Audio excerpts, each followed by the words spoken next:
சாமி கும்பிட வேண்டியதான். பொங்கல்லாம் நல்லபடியா பொங்கிட்டு விளக்கேத்தி சாமி கும்பிட வேண்டியதான். ஏயா சின்னத்துறை, ஏம்மா என்ன நீ மட்டும் நிக்கா? உன் பொண்டாட்டி எங்க? ஏம்மா அவா என்ன இழுத்துட்டு இருக்க? மகாராணி என்ன எழுந்தல போலயே? பொங்கல் என்னைக்காச்சும் முன்னாடி எழுந்து வேலையை பார்க்காண்டா? கோலம் போட்டு வேற எல்லாம் கழுவி தொடச்சி வேற இப்ப பொங்கல் மொக்கடு நான் வச்சு சாமி கும்பிடுறது கூட வர முடியாதோ? ஏம்மா அந்த எழுப்பி விட்டுட்டு தான் வந்தேன். இந்த குளிக்க போயிருப்பான்னு நினைக்கிறேன். வந்துருவாமா ஒரு 2 நிமிஷமா? மணி இப்பவே பாரு 6:30க்கு மேல ஆயிட்டு. சூரியன் உதிக்கும் போது சாமியை கும்பிடணும்னு நினைச்சேன். லேட் ஆகி போச்சு. இப்ப பாச்சு முன்னாடி கும்பிடலான்னு பார்த்தா என்ன இந்த மகாராணிக்காக இருக்கணும் போலயே. மகாராணி வந்து அப்படி என்ன பண்ணிட்டா?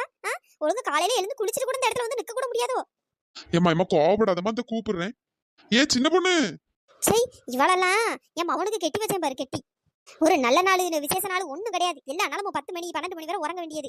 ஒரு வேலை செய்யறது கிடையாது. நம்ம அவ்வளவு வேலையும் செஞ்சு வச்சா கூட கரெக்டான நேரத்துக்கு இங்க வந்து நிக்கிறது கிடையாது. சின்ன பொண்ணு. நெட்டமாமா அதான் வரேன். வராத, அப்படி வீட்டுக்குள்ளேயே உட்காந்துக்க. ஐயோ மாமியா கிளவி வேற கடந்து கத்திட்டு கிடக்கு போலயே. எத்தே சேலை கட்டுனா அதான் கொஞ்சம் லேட் ஆகி போச்சு. என்ன இன்னைக்கு அதிசயமா இருக்கு? சேலெல்லாம் கட்டியிருக்கா? இல்லைன்னா ஒரே அந்த பேண்ட் சட்டையோட தானே தெரியவா? எத்தே இன்னைக்கு பொங்கல்லா, சரி அதான் சேலை கட்டுன்னு கட்டினேன். தே சரி சரி, வந்து சாமியை கும்பிடு. சும்மா சேலையை கட்டிட்டு வந்து மினி கட்டி இருக்காத. கிளவி இன்னைக்குள்ளா போட்டு நம்மளை போட்டு திட்டுது. ஏங்க சேலை எப்படிங்க இருக்கு?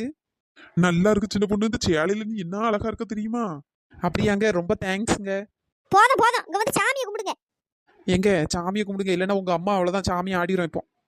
சின்ன பொண்ணு வாயை மூடு, கிட்ட போகுது. வேற அதுக்கும் சண்டைக்கு தான் நிப்பா. கடவுளே எல்லாரும் நல்லா இருக்கட்டும். முதல்ல என் மருமகளுக்கு நல்ல புத்தியை கொடு. முதல்ல வீட்டு வேலை எல்லாம் ஒழுங்கா செய்யணும். இப்படி ஒரே ஊர் சவாரிட்டு இருக்க கூடாது.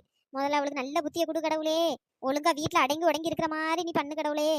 கடவுளே, இந்த வருஷமாச்சும் என் அம்மைக்கு என் பொண்டாட்டிக்கு நடுவுல இருந்து என்ன எப்படியாச்சும் காப்பாத்திரு கடவுளே. வருஷம் வருஷம் இதுங்க 2 பேர்கிட்டயும் மாட்டிக்கிட்டு நான் படுற பாடு இருக்கே. கிளவி நம்மளை பத்தி தான் ஏதோ வேண்டதுன்னு நினைக்கிறேன். முணுமுணுன்னு முணுத்துட்டுலாம் இருக்கு. கடவுளே, எங்க மாமியார் வேண்டது எதுவுமே பழிக்க கூடாது.